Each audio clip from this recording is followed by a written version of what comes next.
نحمده ونصلي على رسوله الكريم أما بعد أعوذ بالله من الشيطان الرجيم بسم الله الرحمن الرحيم قال الله سبحانه وتعالى في القرآن المجيد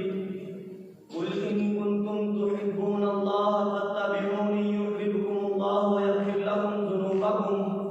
والله غفور رحيم صدق الله العظيم وصدق رسوله الكريم کی محمد سے وفا تو نے تو ہم تیرے ہیں، کی محمد سے وفا تو نے تو ہم تیرے ہیں، یہ جہاں جیت ہے کیا لوح و قلم تیرے ہیں۔ محترم اساتذہ کرام اور میرے ہم مکتب ساتھیوں،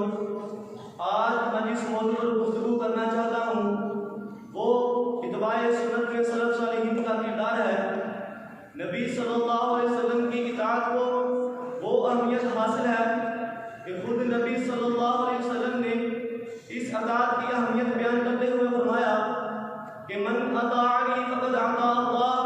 جس نے میری اطاعت کی اس نے اللہ کی اطاعت کی۔ اور دوسرے مقام پر اپنی آخری وصیت کرتے ہوئے فرمایا کہ ترکت فیکم امرین لن تضلوا ما تمسکتم بہما کتاب اللہ وسنت نبیہ، کہ میں تم میں دو چیزیں چھوڑ کر جا رہا ہوں، اگر تم اس پر عمل کرتے رہو گے تو کبھی گمراہ نہیں ہوگے، ایک اللہ کی کتاب اور دوسری میری سنت۔ آئیے ذرا اتباع سنت میں سلف صالحین کا کردار بیان کرتا ہوں۔ صحابہ کرام رضوان اللہ علیہم اجمعین اس قدر اتباع سنت سے محبت کرتے تھے کہ حضرت عبداللہ بن عباس رضی اللہ تعالیٰ عنہ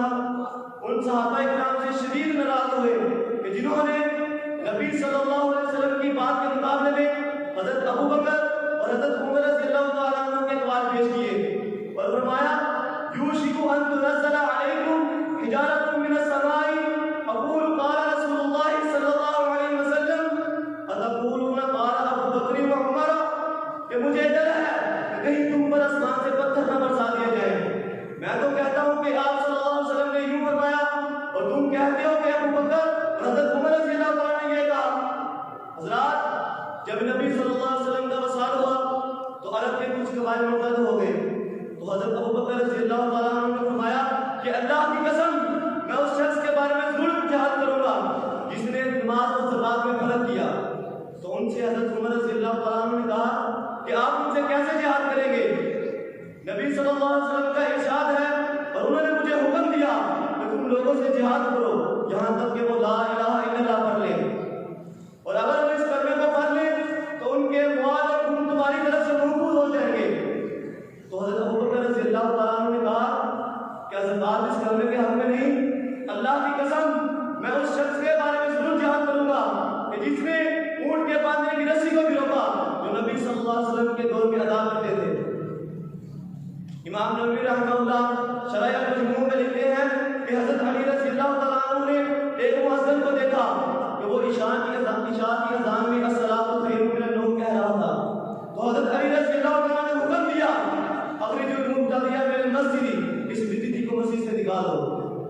امام شافعی رحمہ اللہ فرماتے ہیں کہ اگر نبی صلی اللہ علیہ وسلم کی کوئی حدیث بیان کی جائے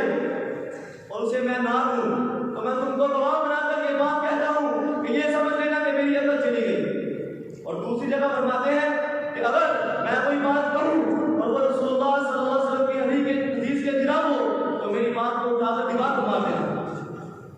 حضرات، نبی صلی اللہ علیہ وسلم نے اتباع سنت کے متعلق اس حد تک فرمایا کہ من اطاعنی فقد اطاع اللہ ومن عصانی فقد عصى اللہ،